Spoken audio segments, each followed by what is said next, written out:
सोहम लट्ठे, पूर्वा और Abhishek Jain, USA. Firm Girnar alloys private limited, Belgaum.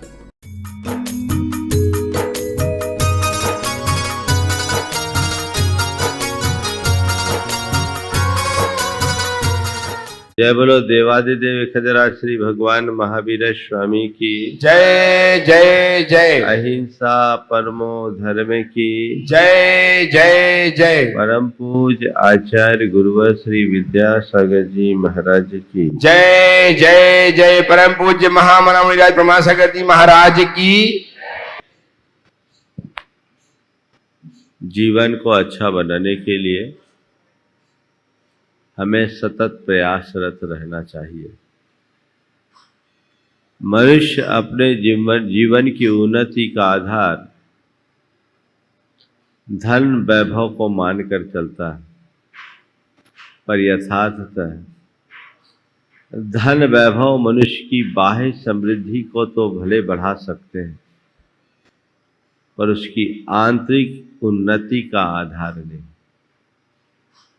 मनुष्य की आंतरिक उन्नति धन वैभव में नहीं, गुण वैभव में है।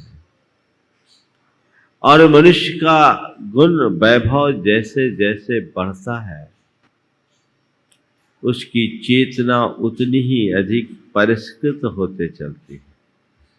हम अपनी चेतना के परिष्कार के साथ गुण वैभव को वृद्धिंगत करें।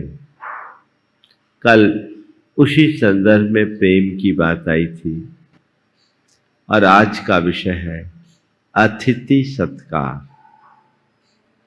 अतिथि सत्कार को एक बहुत बड़ा गुण कहा गया है। जिस दिन गृहस्थ आश्रम की चर्चा मैंने की थी तो एक वाक्य कहा था,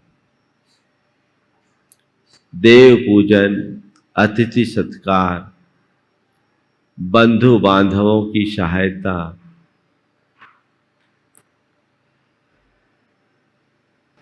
कुलाचार का पालन और आत्मोन्नति, ये गृहस्थ के पंचकर्म। उसमें चर्चा अतिथि सत्कार की आई थी।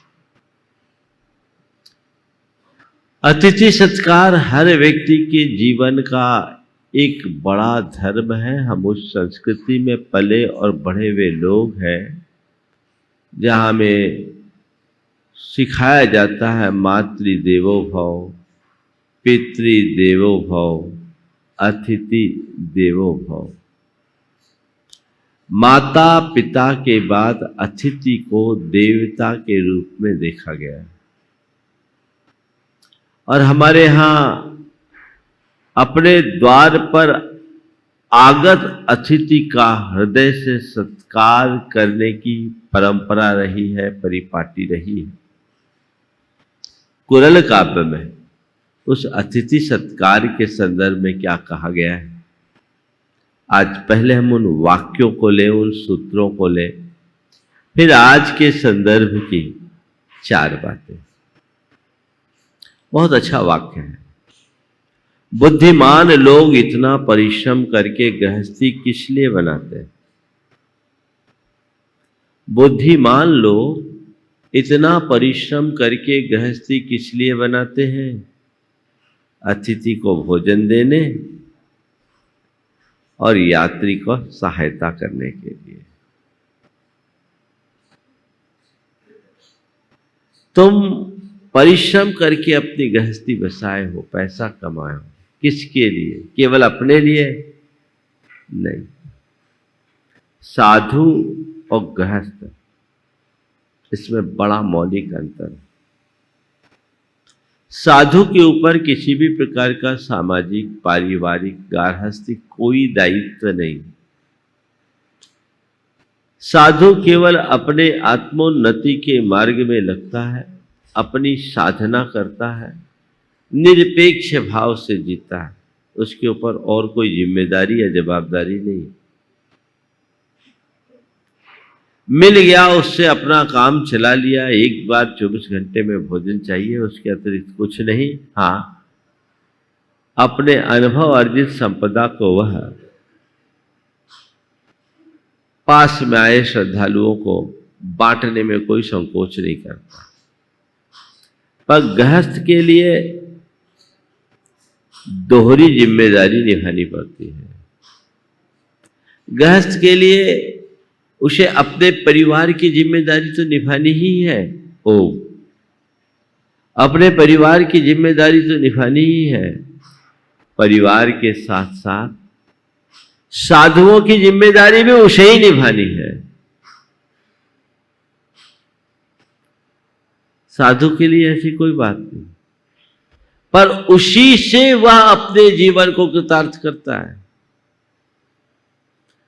अगर तुम्हारे पास धन वैभव है, संपन्नता है, अनुकूल साधन है, फिर भी अभ्यागत अतिथि के सत्कार की इच्छा, अनुकूलता नहीं है, तो वह सब व्यर्थ है।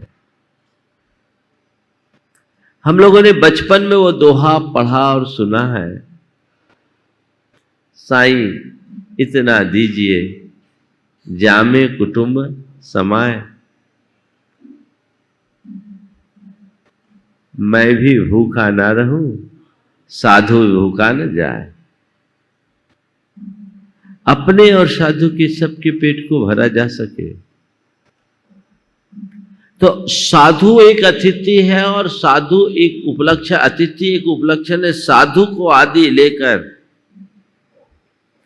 कोई भी हो वो अतिथि है, और अतिथि को देव स्वरूप मानकर उसका सत्कार करना चाहिए। दूसरा वाक्य, जब घर में अतिथि हो तो अमृत भी क्यों ना हो, अकेले नहीं पीना चाहिए। जब घर में अतिथि हो तो अमृत भी क्यों ना हो, अकेले नहीं पीना चाहिए। गहराई को समझ रहे आप?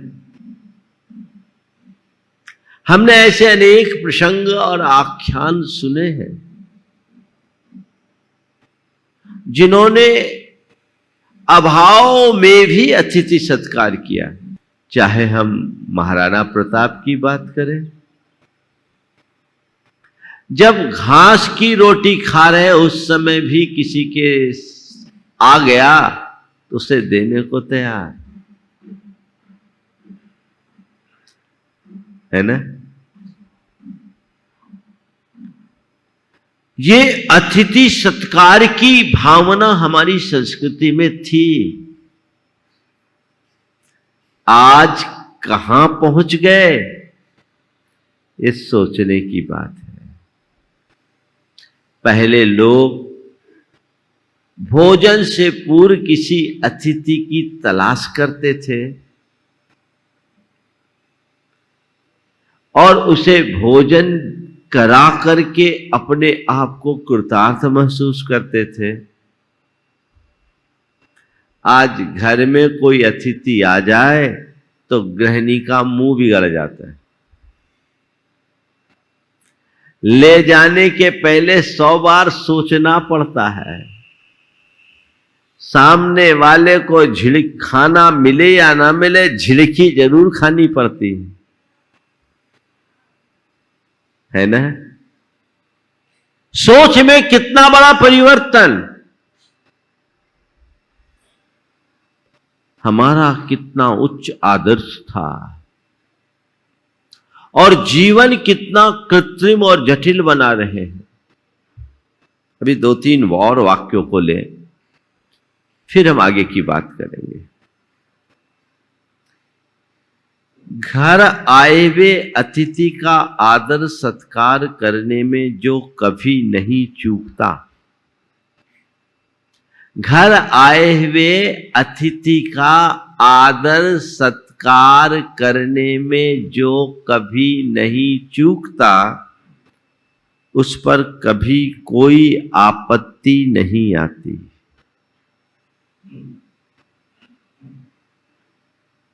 और अगला, जो मनुष्य योग्य अतिथि का प्रसन्नता पूर्वक स्वागत करता है, उसके घर में निवास करने में लक्ष्मी को भी आह्लाद होता है। यानी उसके घर में लक्ष्मी प्रसन्न रहती है, उसको आनंद की अनुभूति होती है। ये अतिथि सत्कार का गुण है, अतिथि सत्कार का फल है, जिसकी तरफ लोगों की भावना उत्तरोत्तर बढ़नी चाहिए। पांचवा वाक्य, प्रथम अतिथि को जिमा कर, उसके पश्चात बचे हुए अन्न को जो स्वयं खाता है, क्या उसे अपने खेत को बोने की जरूरत होगी? यानी उसने इतना अधिक पुण्य का बीज बो लिया है कि उसे किसी भी चीज की कमी नहीं हो सकेगी। ये भाव अंतरंग में जगना चाहिए।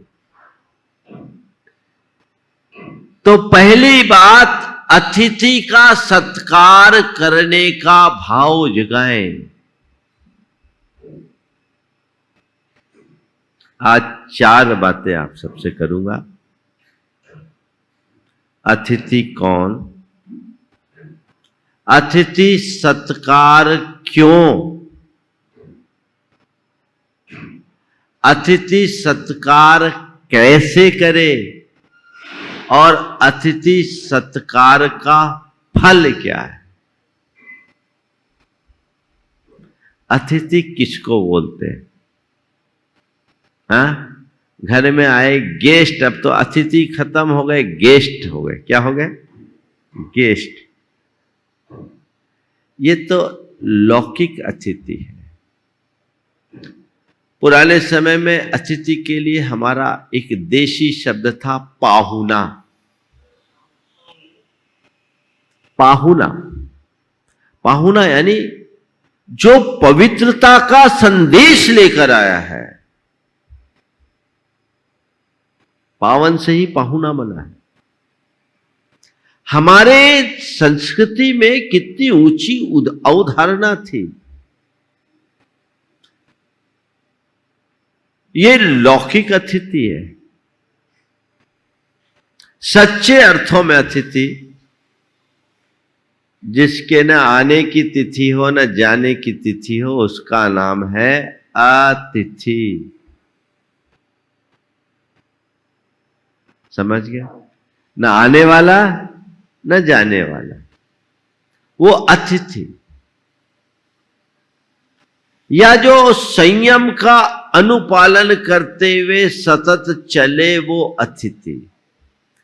तो सबसे श्रेष्ठ अतिथि तो साधु है।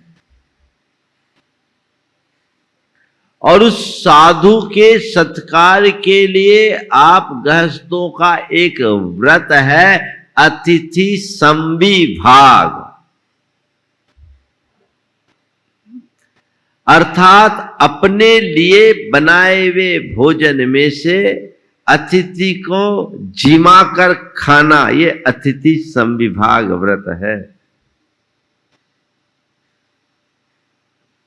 फिर इसके अतिरिक्त जो भी हमारा साधर्मी है, वह सब अतिथि की श्रेणी में आते हैं। तो कोई भी अतिथि हो, उसका योग्य आदर सम्मान के साथ सत्कार होना चाहिए। और यदि ऐसा सत्कार करोगे, तभी तुम्हारी गृहस्थी सार्थक होगी, उसके अभाव में नहीं। तो अपनी गृहस्थी को सार्थक करने के लिए अतिथि सत्कार में कभी पीछे मत हटना। जो ऊपर वाले वाक्यों में कहा गया कि अगर घर में कोई अतिथि हो तो अमृत भी क्यों ना हो, अकेले नहीं पीना। और ये पुण्य वृद्धि का कारण है। तो कोई अतिथि दिखे, उसका सत्कार करे। क्यों करे? अतिथि को तो हमने पहचान लिया, अब अतिथि का सत्कार करना है। क्यों करें, हमें क्या मिलेगा, अपना गांठ का और लगा दे, है ना। आज के समय में तो लोगों की सोच ही ऐसी बन गई, हमें क्या मतलब, अपने से अपने को मतलब रखना है, जिनसे हमें कोई लेना नहीं देना नहीं, उनके लिए हम क्या करें। अतिथि सत्कार करने के भी कुछ खास वजह है। अगर आप अपने घर में कोई अतिथि आया उसका सत्कार करते हैं तो उदारता की वृद्धि के लिए, अपनत्व के विकास के लिए, अनुभव के अर्जन के लिए और प्रेम की संपदा के लिए अतिथि का सत्कार करो। उदारता की वृद्धि, अनुभव की प्राप्ति, अपनत्व की वृद्धि और प्रेम की संपदा, मन उदार बनता है।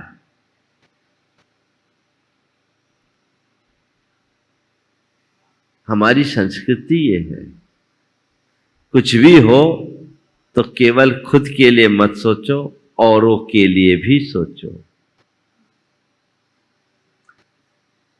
हमारे देश में एक महान पुरुष हुए रंती देव। वे बहुत ही अतिथि सत्कार प्रेमी थे, राजा थे। एक बार दैव योग से उनका राज छिन गया।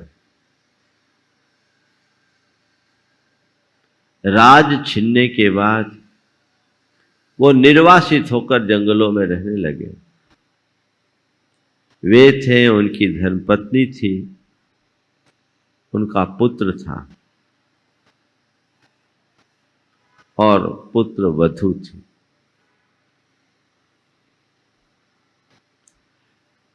उस विपत स्थिति में भी वे अतिथि सत्कार की भावना भाते थे। स्वर्ग में एक बार चर्चा चली कि इस धरती पर यदि कोई अतिथि सत्कार करने वाला है तो रंती देव है। कहते हैं उनकी परीक्षा का योग बन गया। 4 दिन से वे कुछ खाए नहीं थे, कुछ भी नहीं था।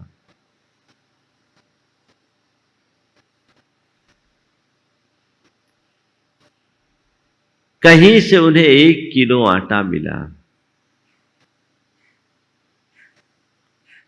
उससे उन्हें रोटियां बनाई। सोचा चलो 4 दिन के बाद पूरा परिवार भूखा है, आज कुछ खाने की व्यवस्था होगी। जो कुछ था बना और भोजन के लिए जब बैठने को हुए तभी मन में आया, आज मैं कैसा अधम पापी हूं कि किसी अतिथि के सत्कार के बिना भोजन करना पड़ रहा है। तभी एक भिक्षुक दरवाजे पे आ गया। दरवाजे पे क्या, सामने आ गया।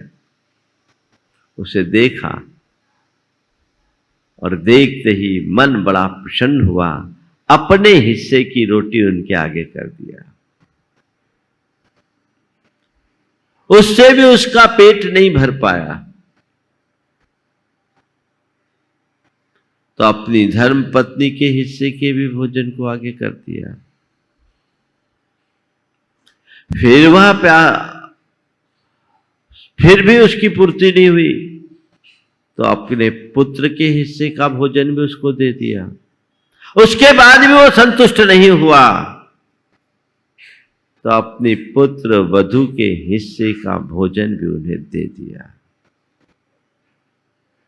चारों के हिस्से का भोजन देने के बाद वह जलपान करके चला गया। अब इनने सोचा चलो अब कुछ नहीं, जो राख पड़ी है इसी को पानी में घोल के पी ले, तभी दो कुत्ते कहीं से लड़ते हुए आए और उनके पैर उस पात्र में पड़े कि पानी भी बह गया। पर उस घड़ी में भी रंती देव ने अपने भाग्य को सराहते हुए भगवान को धन्यवाद दिया और कहा, आज मैं कितना खुश नसीब हूं कि इस विपत स्थिति में भी मैं अतिथि का सत्कार कर सका। कहते हैं उसी समय देवता प्रकट हुए और बोला, मांगो क्या चाहते हो, हम तुम्हारे इस अतिथि सत्कार से बहुत प्रसन्न हैं। उन्होंने जो बात कही वो भारतीय संस्कृति का उच्च आदर्श बन गया। हम कामये राज्यम न स्वर्गम न पुनर्भवम कामये दुख तप्तानाम प्राणिनाम अर्ति नाशनम। मैं राज्य नहीं चाहता, मुझे स्वर्ग नहीं चाहिए, ना तो हम कामये राज्यम न स्वर्गम न अपुनर्भवम, न तो मुझे राज्य की कामना है, न ही स्वर्ग की कामना है और न ही अपुनर्भव मोक्ष की कामना है। कुछ की कामना नहीं, बस मेरी एक ही कामना है कि मैं कामये दुख तप्तानाम प्राणिनाम अर्तिनाशनम, बस मेरी एक ही कामना है कि अपनी आखिरी सांस तक दुख से पीड़ित प्राणियों की पीड़ा को हर सकूं, उसमें समर्थ बन सकूं। ये आदर्श है। तो अतिथि की जो सेवा करता है उसके हृदय में ऐसी उदारता बढ़ती है कि अपने से ज्यादा वो औरों की चिंता करता है। दो तरह की वृत्ति है, एक उदार वृत्ति और एक स्वार्थ वृत्ति, दोनों एक दूसरे के विरुद्ध है। उदारता अपनी अपेक्षा औरों के बारे में सोचने की प्रेरणा देती है और स्वार्थ औरों को छोड़कर केवल अपना घर भरने के लिए प्रेरित करता है। स्वार्थ एक नकारात्मक वृत्ति है और उदारता एक बड़ा सद्गुण। अगर ऐसे सद्गुण को बढ़ाना है तो अतिथि का सत्कार करना सीखो। अतिथि का सत्कार करने का दूसरा उद्देश्य अनुभव की वृद्धि, ज्ञान की प्राप्ति। तुम्हारे संपर्क में क्या पता कौन अतिथि क्या अनुभव लेके आए, उसके पास क्या खजाना पड़ा हुआ है, किस रूप में कौन आ जाए, कहा नहीं जाता। जो व्यक्ति अतिथि का सत्कार करते हैं उन्हें बहुत कुछ सीखने और समझने को मिलता है। वह सब जो दुनिया में कहीं नहीं पाया जा सकता वो अतिथि के सत्कार से प्राप्त किया जा सकता है। तो उसे प्राप्त करने के लिए अतिथि का सत्कार किया जाता है। अपनत्व की वृद्धि, आत्मीयता बढ़ती है, प्रगाढ़ता आती है। अभी भी लोग हम लोगों के पास आते हैं, दूर दूर से आते हैं, कई गांव शहरों में लोग रुकते हैं और जब लोग एक दूसरे को से परिचय करते हैं, कई जगह लोग अपने घरों में लोगों को रोकते हैं और लोगों को एक दूसरे से रोकने के बाद ऐसा जुड़ाव होता है और उनका आपस का ऐसा संबंध बन जाता है जो सगे रक्त संबंध से भी ना हो। बहुत लोगों का अपनत्व की वृद्धि, और कौन किसके कब काम आ जाए कोई पता नहीं, और प्रेम फिर बढ़ता ही बढ़ता है। इसलिए अतिथि का सत्कार करने के लिए उत्साहित होना चाहिए। कौन करेगा, हम इसी में लगे रहेंगे तो क्या होगा। अभी बात सच है, आजकल घर वालों को ही खाना मुश्किल है तो अतिथि को क्या जिमाए, बड़ी मुश्किल है ना। आजकल तो और उल्टा हो, अतिथि सत्कार कैसे करे, प्रेम भाव से, आदर पूर्वक, निष्ठा पूर्वक, अपने आप को कृतार्थ महसूस करते हुए करे। पर अब पहले तो अतिथि को जिमाना नहीं चाहते, आए भी तो कहते चलो भैया आज बाहर खा लेते हैं, हमारी तरफ से पार्टी। कहाँ होटल में, रेस्टोरेंट में, घर में नहीं। हाँ, एक बहुत बड़ा बदलाव आया इन सालों में। पहले लोग घर में खाते थे, बाहर जाते, घर में खाते थे, बाहर जाते थे, अब बाहर खाते हैं, घर में जाते हैं। इतना बड़ा परिवर्तन है ना, बहुत बड़ा परिवर्तन। अब अतिथि के लिए भी केवल औपचारिकता, बाहर खा ले,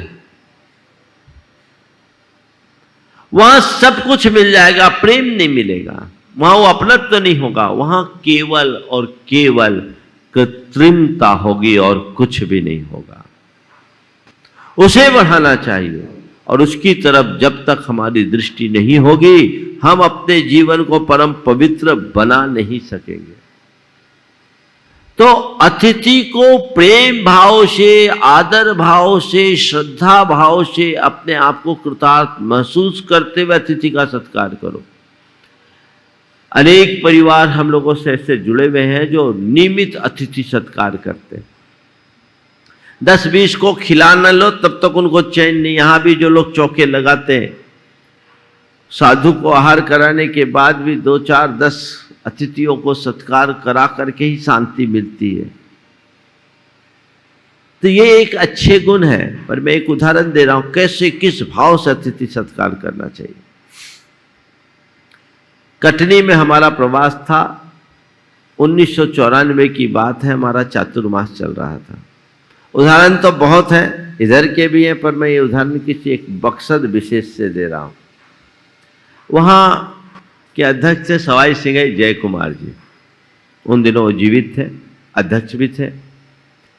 कटनी चूंकि शिखर जी के रास्ते में पड़ता है और जितने नियमी व्रती लोग होते, उनकी गाड़ी कटनी रुकती, वहीं उनका भोजन आदि होता। और उनका एक क्रम था, कोई भी साधु आए तो चौका रोज लगना ही, और रोज मंदिर में देखकर कोई भी अतिथि हो तो उसको भोजन कराना। हम लोग बोर्डिंग में रुके हुए थे, बीच में सड़क थी, सामने उनका मकान था। उनकी धर्मपत्नी मैनी बाई बीमार रहती थी। एक रोज सामायिक से में उठा और 1:15 बजे वो आ गई। सामने एक परिवार आया हुआ था और उस परिवार से 4 लोग थे, और आते ही उन्होंने कहा, भाई आप कहाँ से आई? बोले शहडोल से। भोजन कर लिए? बोले हम करके आए हैं। तो फिर बोले बहुत अच्छी बात। उन्होंने मुझसे कहा, महाराज जी हमने देखा एक परिवार आपके पास आया है, आज अष्टमी का दिन है, सोचा कोई नियम वाला ना हो, भूखे ना हो, शिखर जी से ट्रेन आने की टाइम भी है, तो कहीं नहीं हो तो कोई था नहीं महाराज जी, तो ऐसी शक्ति मिल गई आपके आशीर्वाद से कि 3 मंजिल उतर कर मैं खुद आ गई। ये है अतिथि सत्कार का भाव। और माँ जी की क्या उत्तम समाधि हुई, बहुत अच्छी समाधि हुई, तुमने उसका फल पा लिया। भाव जगाना चाहिए। आजकल ऐसा भाव कम देखने को मिलता है, तो इसे देखने के लिए करना चाहिए। और बहुत प्रथम अतिथि को जिमा कर बचे हुए अन्न को जो स्वयं खाता है, क्या उसे अपने खेत को बोने की जरूरत होगी? अतिथि के सत्कार से पुण्य का फल मिलेगा ही। इसी कुरल काव्य में एक स्थान पर लिखा है, जिस घर में अभ्यागत अतिथि कभी अनादृत नहीं लौटता, उसका वंश कभी निर्बीज नहीं होता, पीढ़ियों तक वंश उसका फलता फूलता है। 2-3 वाक्य और लेकर के जो 1-2 बातें मुझे करनी है पूरी करूंगा। जो पुरुष बाहर जाने वाले अतिथि की सेवा कर चुका है और आने वाले अतिथि की प्रतीक्षा करता है, बाहर जाने वाले अतिथि की सेवा कर चुका है और आने वाले अतिथि की प्रतीक्षा करता है, ऐसा आदमी देवताओं का सुप्रिय अतिथि बन जाता है। समझ रहे हैं बात? हम किसी अतिथि सेवा के महात्म का वर्णन कर नहीं सकते कि उसमें कितना पुण्य है। हम किसी अतिथि सेवा के महात्मा का वर्णन कर नहीं सकते कि इसमें कितना पुण्य है। अतिथि सेवा का महत्व तो अतिथि की योग्यता पर निर्भर करता है। जितना योग्य अतिथि उतना अधिक पुण्य है। और जो मनुष्य अतिथि सत्कार नहीं करता वह एक दिन कहेगा, मैंने परिश्रम करके इतना धन वैभव जोड़ा, पर हाय सब व्यर्थ ही हुआ, कारण वहां मुझे सुख देने वाला कोई नहीं। इन बातों को समझ करके चलना चाहिए और जीवन में आगे बढ़ना चाहिए। संपत्तिशाली होते हुए भी जो यात्री का आदर, अतिथि का आदर सत्कार नहीं करता, वह मनुष्य नितांत दरिद्र है।